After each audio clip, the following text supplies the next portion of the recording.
So tell us about some of the books that you're showing here at BEA. Absolutely. So my first book is called Queer Greer, and it's about a girl coming to terms with her sexuality in high school. Okay. And then I have Vuto as well, and that was inspired by my time in the Peace Corps, and it's about two women kind of finding common ground across cultures in Malawi, Africa. Okay. Yeah. Where were you in the Peace Corps? I was in Malawi as a health volunteer. Oh, interesting. Yeah. Did you know while you were there that you wanted to write a book about based on your experience there, or did that come after? I kind of always knew that I was definitely going to make something creative out of my time there, just because I've always been a writer at heart. And there was this one experience I had there, seeing a 17-year-old girl give birth in the village. There was nobody around except a nurse who was younger than I was at 23 at the time. No modern medicine, nothing. It was her third child. And I found out at that point that if the child didn't live past its 2-week point, that the father would never acknowledge its existence and the mother would have to bury it alone. And that kind of sparked this idea in my head to write a book about, basically about that, but that was the spark to write a fictional account of my time there. Right. Yeah.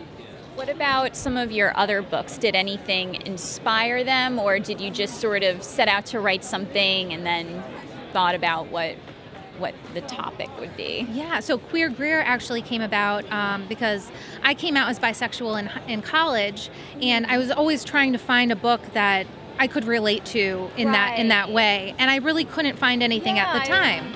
Yeah. So I wanted to set forth to write the book that would have potentially helped me at that point in my life, in the hopes that it might help other people who are struggling with their sexuality in high school and college, to give them something that they could turn to during that time. Have you gotten any good feedback on it that it's helped people? Yeah, absolutely. I'm also one of the directors for BiNet USA, one of the bisexual organizations in the U.S., and I've definitely gotten a lot of positive feedback that it's helped people, just not even just people who are bisexual or LGBT, but people in their lives who don't really understand what they're going through, that they can then give this book to a family member or a friend and be like, you know what, this character, I resonate with them. Maybe if you read it, you can kind of understand where I'm coming from a little bit better. Mm-hmm. Yeah. Nice.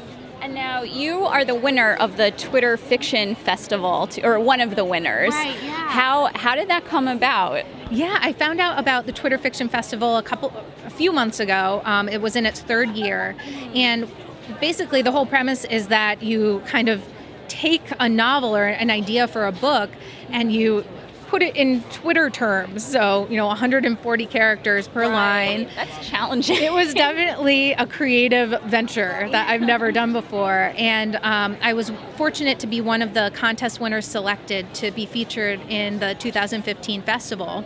And my crime story, The Identicals, was featured, and I tweeted from 2 different handles, one from the detective's point of view, one from the killer.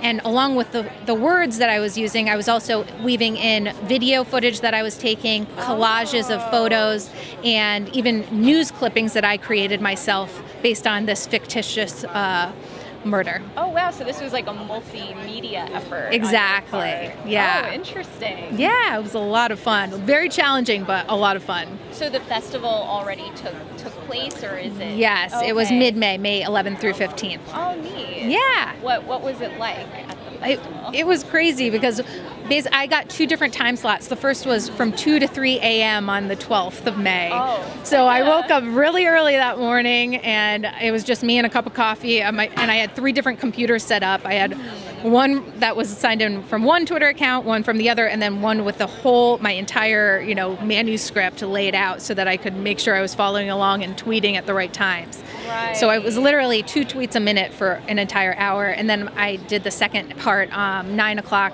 p.m. the following Friday, and that kind of concluded the whole story. Oh, neat. Yeah. Oh, very cool.